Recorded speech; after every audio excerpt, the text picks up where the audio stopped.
There is a war brewing between two communities from the Rift Valley region. And these wars and wars that has been brewing was incited by one of President William Ruto's most trusted ally. As a country, the tribal politics that has been going on has always been pointed at Mount Kenya region and the Luo community. But there is a man who has begun brewing another war and another tribal clashes war that a lot of people are currently not aware of. Farouk Kibet made remarks that rekindled the Nandi and Kipsigis rivalry in the Rift Valley region. These are two communities that together came to vote in the current president of the Republic of Kenya, President William Ruto. The perennial rivalry between the Nandi and Kipsigis, two dominant Kalenjin sub-tribes, have been rekindled following derogatory remarks by President William Ruto's personal assistant, Farouk Kibet. In a video clip that has gone viral, Farouk mocked the Kipsigis, saying they were only good at siring children. His utterances have not gone down well with residents of South Rift. Kipsigis means to bear children in the Kalenjin language. Speaking in Nandi County recently, the outspoken Farouk said, Kipsigis yechu omoche oich kitiok korenyon. Loosely translated, this means, you Kipsigis do nothing else but give birth in our land. In another incident shortly after Farouk arrived in Angata Barokoi in Narok County, he dismissed Emurua Dikir MP Joanna Ngeno, saying, Momoche chito nebo dansi. I don't want someone who is after music. These remarks annoyed the Kipsigis, some of whom noted most Kalenjin musicians and content creators are Kipsigis. Ngeno recently organized a well-attended Kalenjin music festival once, where Kalenjin artists were honored with cash prizes in various categories at the historic Kapkatet Stadium in Kericho County. Now, as if in response to Farouk's remarks, a group of Kipsigis artists have composed a song to castigate his sentiments. In the song, which has also gone viral, the artists are categorical that music, dancing, is the source of their livelihood. Music and dance, they said, has enabled them to educate, clothe, and feed their families. They sing, Achekemi dansi, dansi kosebonye, kosobenyo. Oh, dansi, yeah, a lot of that and these. Dancing is our life. Music has enabled us to educate and clothe our children. Music has enabled us to have a shelter. Now, Farouk remarks have sparked widespread anger, with the Kipsigis urging him to uphold the dignity and respect associated with this position. They expressed disappointment, saying in his comments were demeaning to the Kipsigis people and calling on him to issue a public apology. Many in the Nandi community have also distanced themselves from Farouk's comments and apologized to the Kipsigis community. Farouk is from Nandi community. A social media user going by the name of Generali wrote, "Which are as our Kipsigis brother? On behalf of Nandi people, we wish to apologize to the Kipsigis community. It's quite unbecoming of Farouk, and I know how painful it is and should be called out the way it is. This is not the first time the Kipsigis and Nandi communities have found themselves arguing over leaders' remarks. In 2022, Caleb Kostani, the Soy MP at the time, came under fire after he asked voters not to elect former Nandi Hills MP Alfred Keter because he is not Nandi. In a viral clip, Kositani told the crowd that Keter is from Kipsigis community and not a Nandi and should be rejected by voters. He claimed that Keter had become a thorn in the flesh of President Ruto's Rift Valley political backyard.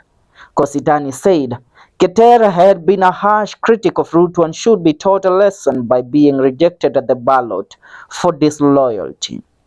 I quote him. Had he been a Nandi, I would have told our elders to summon him and teach him some manners. But since he is a Kipsigis, which he is, if you don't know, I am asking his Kipsigis kingsmen to come for him. Teach him how to be a good-mannered person, said Mr. Kositani in vernacular at a campaign rally. Now Kositani teamed up with Nandi Governor Stephen Sang and Kapseret Member of Parliament Oscar Sudi to campaign against Keter in the United Democratic Alliance UDA primaries. Keter lost the Nandi Hills parliamentary seat to Bernard Couture. The Kipsigis voted overwhelmingly for Ruto in the 2022 elections. According to the 2019 census, the Kipsigis numbered at 1.2972 million, making them the most populous Kalenjin sub-tribe. Their numbers were more than double those of Nandi community, whose population was 885,711. Now look at that. How does somebody who is a close confidant and a man that is believed to be the one that has always fought for the president to remain at the helm of power speak such nonsensical ones against a community that for the longest time has voted in support of these Nandi leaders? And you know, these people, they don't see the log in their eyes, yet they see a small peck of dust that is in the eyes of the Mount Kenya leaders. Look at it. Farouk Kibet several times has spoken in public and called out Rigathi Gachagua for being a tribal leader. But look at them. Look at him saying that the Kipsigis, all they do is give birth. You know, when you look at the Mount Kenya region, let me compare it with the Rift Valley region. Yes, there are sub-tribes there, but the Kipsigis are double the numbers that the Nandi have. Come to the Mount Kenya region. There are three communities: the Kikuyu, Aembu, and Ameru. The people that have been on the forefront receiving support from their brothers and sisters are always the Kikuyu people. The Embu and Meru and Tharaka Nithi, sorry, I forgot. If their votes are combined with those of Isiolo, which is also around the Mount Kenya region, they surpass those of the Kikuyu with about double the votes that the Kikuyus have. But it has always remained that when the mountain is mentioned, these people always stick together to vote for a leader that they want. And when the Mount Kenya is mentioned, they never say it's Kikuyu, Embu, and Meru. No, Tharaka Nithi. They say Mount Kenya. We as the Mount Kenya, the children of Mombi and Gikuyu. Go to Nandi. Go to the Kalenjin community. You find they say we are Kipsigis, we are what? We are what?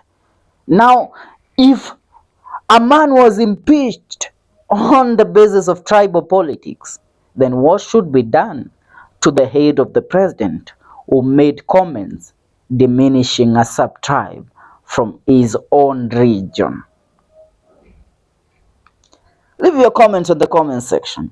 I want to read a few comments on what Kenyans had to say in regards to whatever Farouk said, and I see one Benjamin Kibia says, stupid people can and do rule the world since time immemorial.